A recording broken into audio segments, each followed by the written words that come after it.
All right, so The Wonderful Wizard of Oz, Chapter 14, The Winged Monkeys. Remember, Dorothy found a cap in the cabinet? It looked pretty, so she decided to take it. You will remember there was no road, not even a pathway, between the castle of the Wicked Witch and the Emerald City. When the four travelers went in search of the witch, she had seen them coming. And so she sent her winged monkeys, to bring them to her.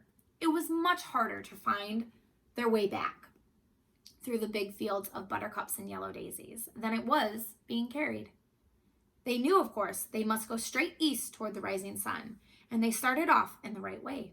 But at noon, when the sun was over their heads, they did not know which way was east and which was west.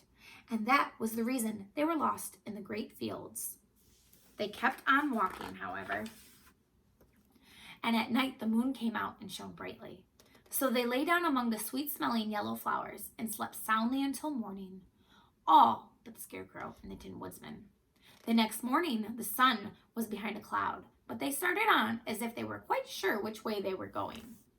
If we walk far enough, said Dorothy, we shall sometime come to some place, I'm sure. But day by day passed away, and they still saw nothing before them but the yellow fields.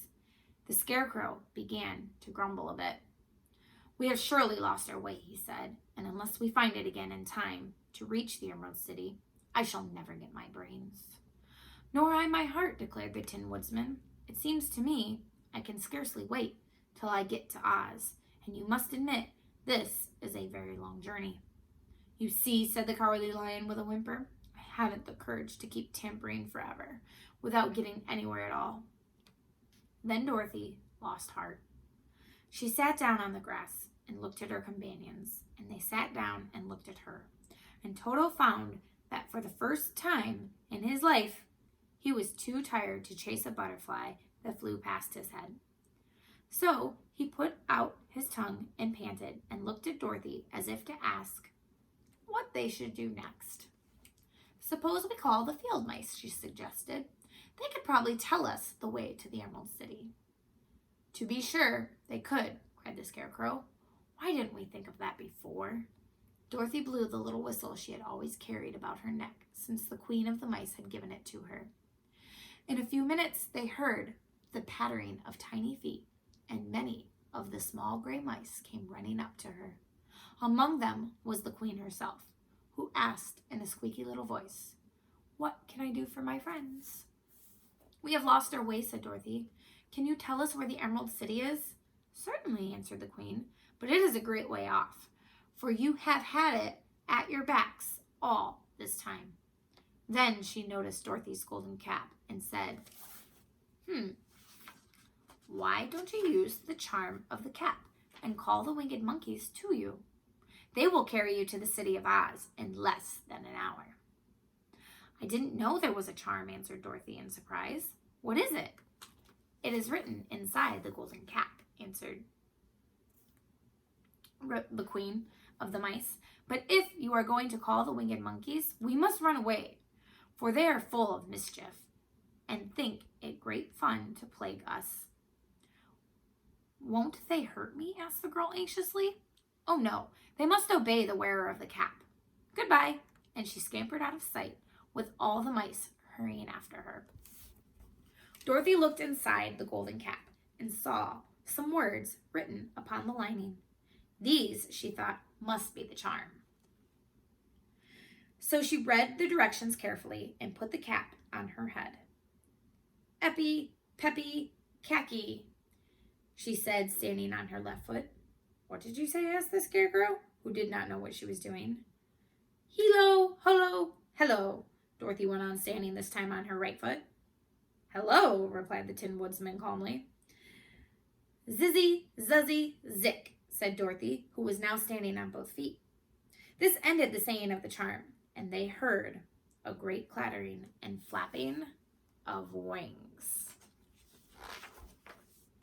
As the band of winged monkeys flew upon them, the king bowed low to Dorothy and asked, What is your command?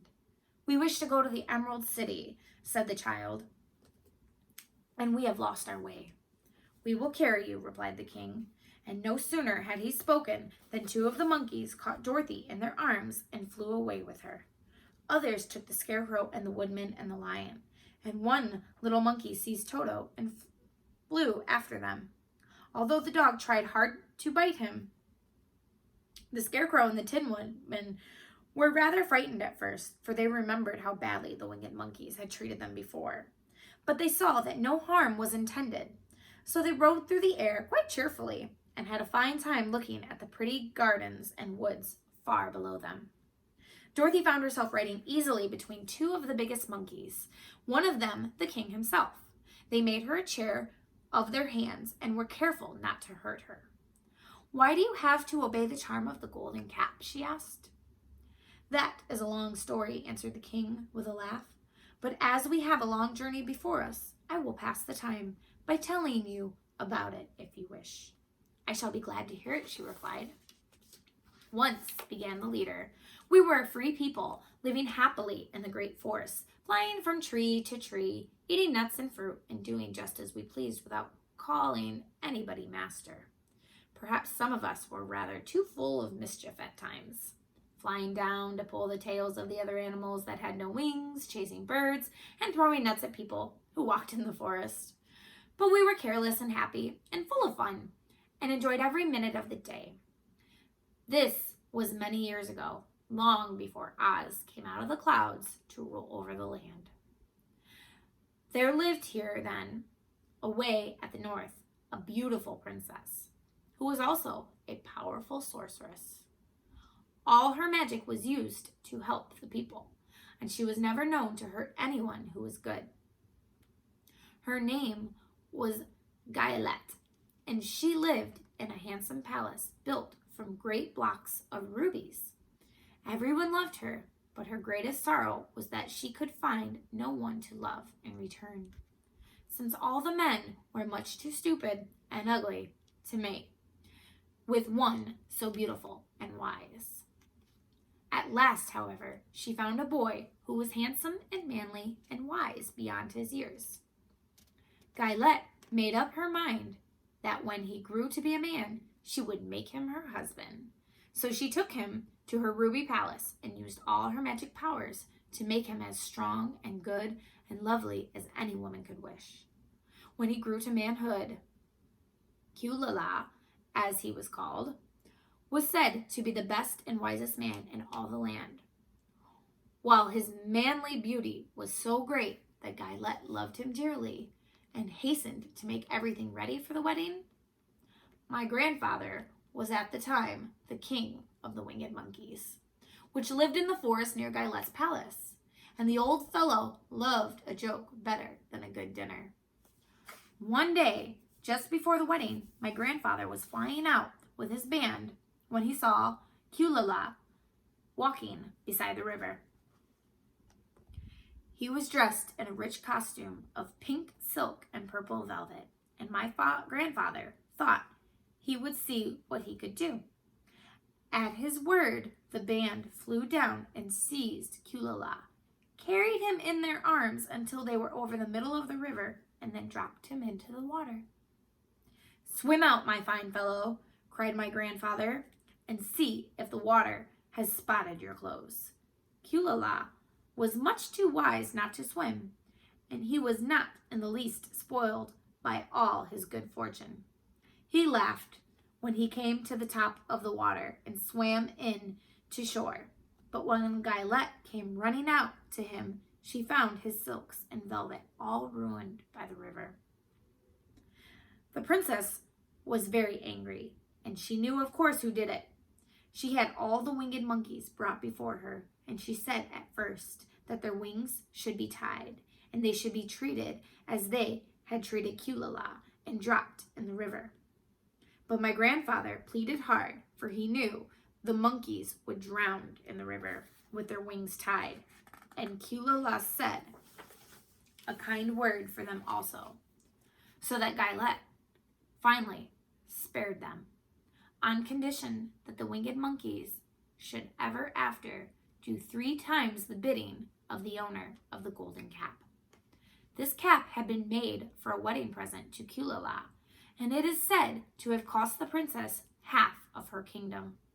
Of course, my grandfather and all the other monkeys at once agreed to the condition, and that is how it happened, that we are 3 times the slave of the owner of the golden cap, whomsoever he may be. And what became of them? Asked Dorothy, who had been greatly interested in the story. Kulala, being the first owner of the golden cap, replied the monkey, he was the first to lay his wishes upon us. As his bride could not bear the sight of us, he called us all to him in the forest after he had married her, and ordered us to always keep where she could never again set eyes on the winged monkeys, which we were glad to do, for we were all afraid of her. This was all we ever had to do until the golden cap fell into the hands of the Wicked Witch of the West, who made us enslave the Winkies, and after drive Oz himself out of the land of the West. Now the golden cap is yours, and 3 times you have the right to lay your wishes upon us. As the Monkey King finished his story, Dorothy looked down and saw the green shining walls of the Emerald City before them. She wondered at the rapid flight of the monkeys, but was glad the journey was over. The strange creatures set the travelers down carefully before the gate of the city, and the king bowed low to Dorothy and then flew swiftly away, followed by all his band. That was a good ride, said the little girl. Yes, and a quick way out of our troubles, replied the lion. How lucky it was you brought away that wonderful cap. So it shows the golden cap has 3 wishes, but she's already used 1. And that is the end of chapter 14.